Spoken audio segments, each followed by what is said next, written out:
No? You want to stand up? Can you sit? Well, thank you. Hello and welcome back to our channel. My name is Chelsea Marie, if you've not been here before, and this is Miss Olivia. She is in a very kissy mood today. We want to say hi, welcome. Today is a special kind of video because today I'm going to share with you my favorite books. So let's get into this precariously stacked book pile.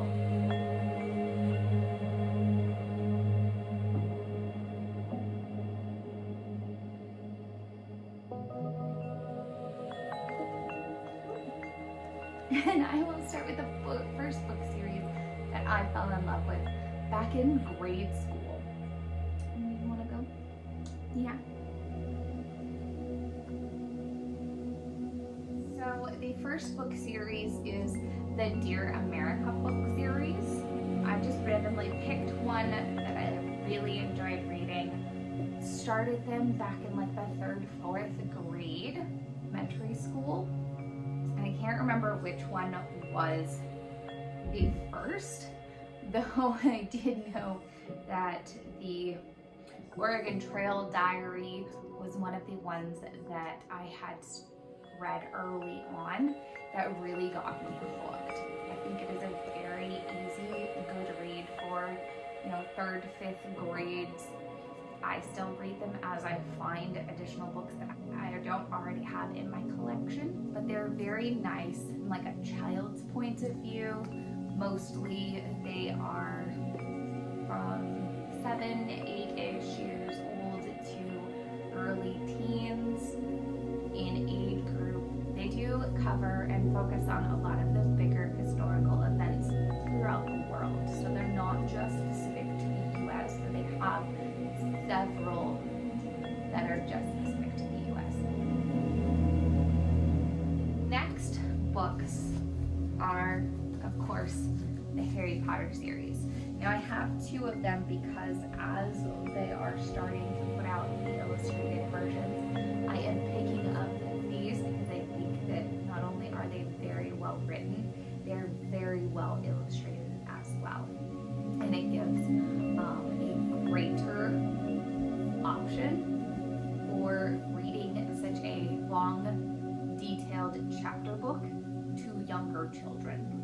I think I first started these books in September of 1999. Very well written. The way that she expresses not only the different characters, but the descriptions of all of the different scenery really makes me want to go back and reread them again and again. I've been rereading them in the illustrated versions, and they are just amazingly beautiful.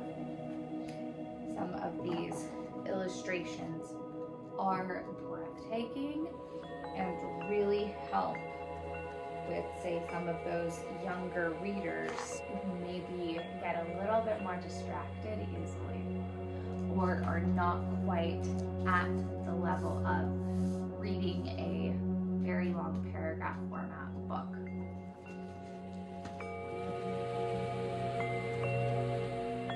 Our next series, I was recommended the Recluce Saga by L.E. Modesitt Jr. when I was a sophomore in high school. One of my English professors knew that I enjoyed the sciencey aspect of the Harry Potter books, but also was really finding a love of historical fiction, but he also knew that I loved historical avenues of fictional books as well, and thought that these would be a wonderful recommendation. I am obsessed with these. There is 22 books currently in the series. They're, quite quick reads on the earlier books. His recommended reading is the order that he wrote them in, which starts with this book.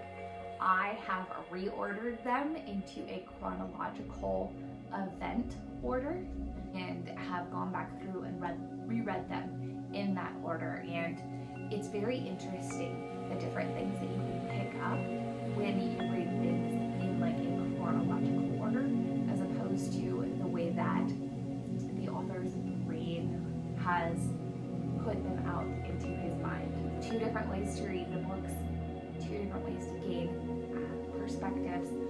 Very detailed, very like good versus evil kind of thinking books. A lot of battles and fighting with magic, quote unquote.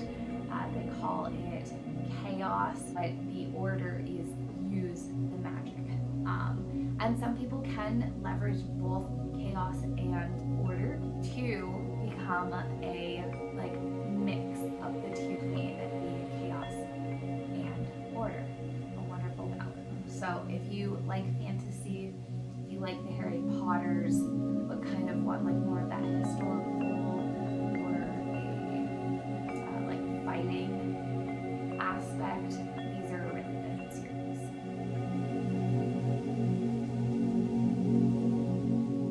Now, I couldn't do a book review without mentioning Stephen King, however you say his name.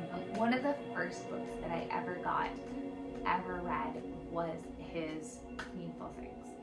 Saw it on TV with my parents one night in like 10th or 11th grade. Wanted the book so that I could read it, because I always knew, even as a young kid, that the books were better. So we've got Stephen King's Needful Things. This is true Stephen King, right? Mystery book, kind of thriller-ish aspect, very psychological twisting. A thrift store type of establishment run by a man who is kind of, let's say, demonic in nature, and pits people in this little Maine town against each other to obtain things that they claim to need. Little play on words there. Needful Things creates chaos in this town. If that sounds interesting to you, I definitely recommend picking this one up. Alright.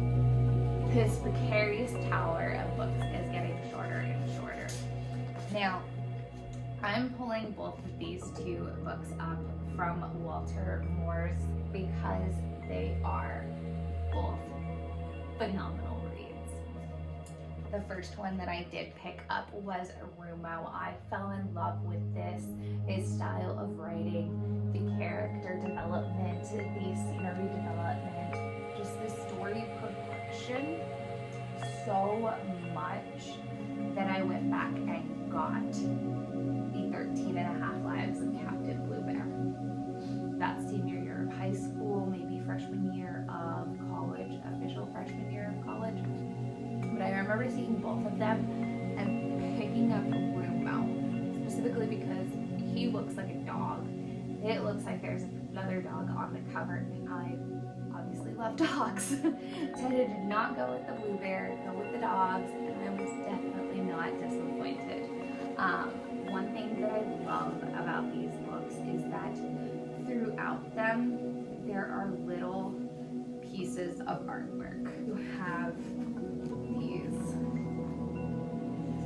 little drawings that give a little bit extra to that story so that you can have an even better understanding of what he's trying to communicate.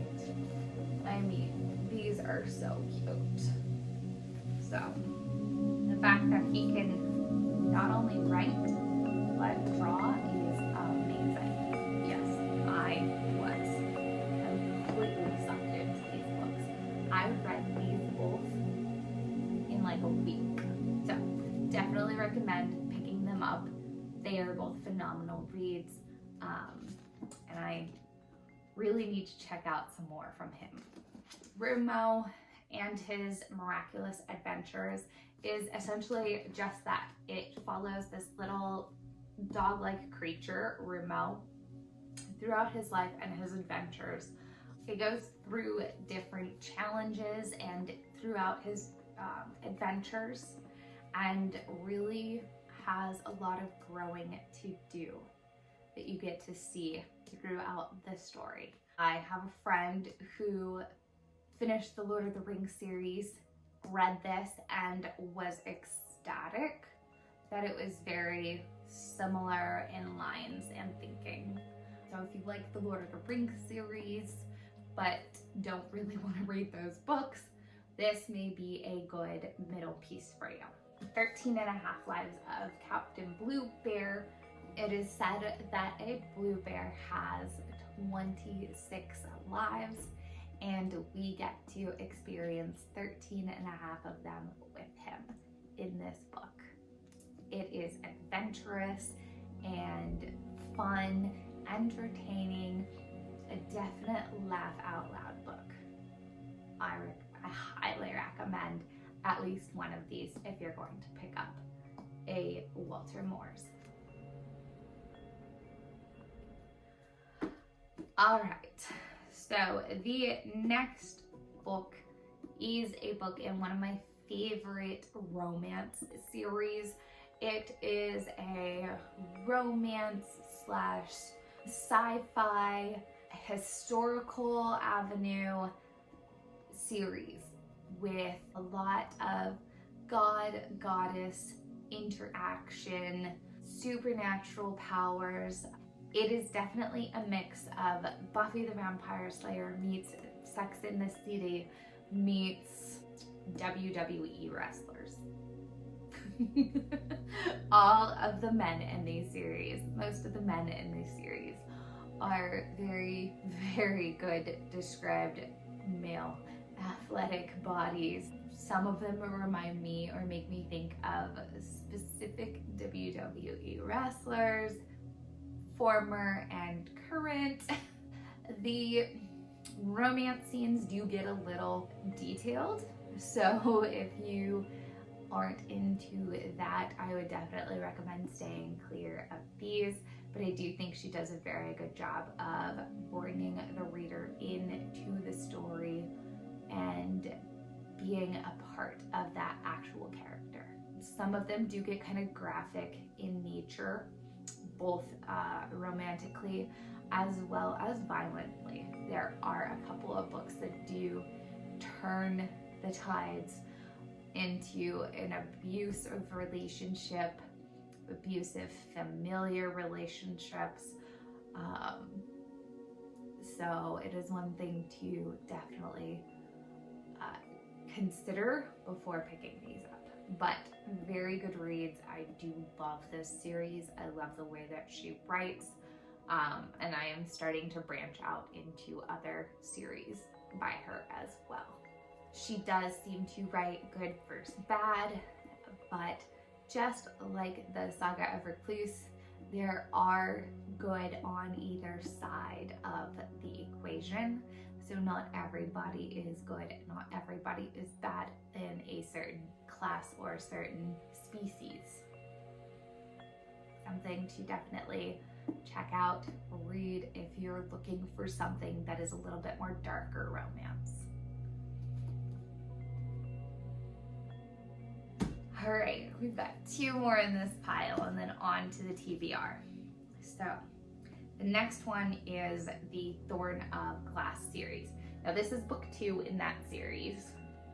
I did lend out my book 1 to a friend. I do love the strong heroism, strong female role in these books.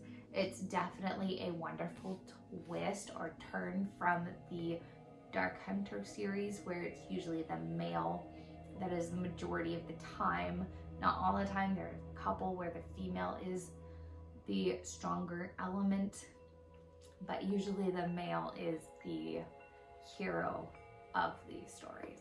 So it was a wonderful find in a thrift store of all places to discover this strong female character, the wonderful development, and the interesting twists along the way throughout the series. So highly recommend these. I think these are a wonderful, easy read. It is kind of set in a more historical time period, kings and queens and castles kind of stuff, but very, very delicious read for sure.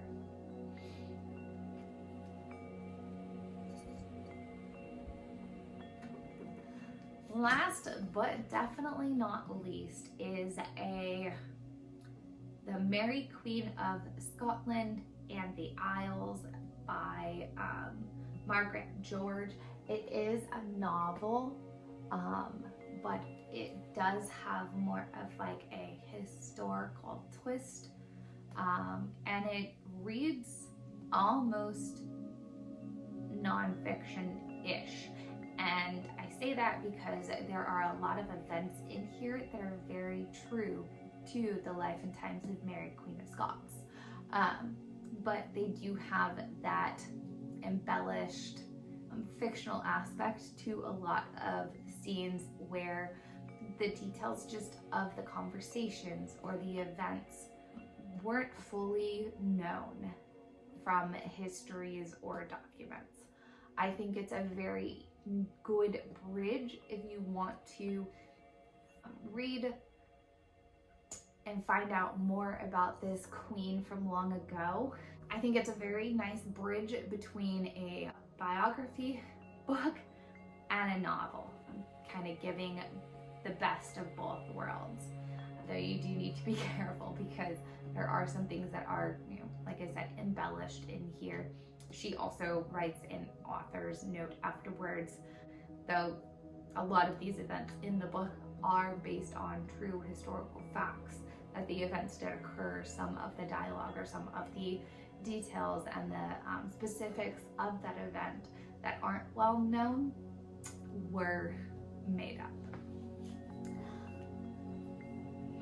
Miss Alithia and I are so excited that you could join us today to review the favorite books that I have read over my years, and we hope that you will join us for part 2 of my book obsession next week, where we go through my to be read or TBR pile. Until then, we will see you. We hope you have a wonderful and blessed week. We'll see you next week. Bye-bye. You did so good. Yes, you did.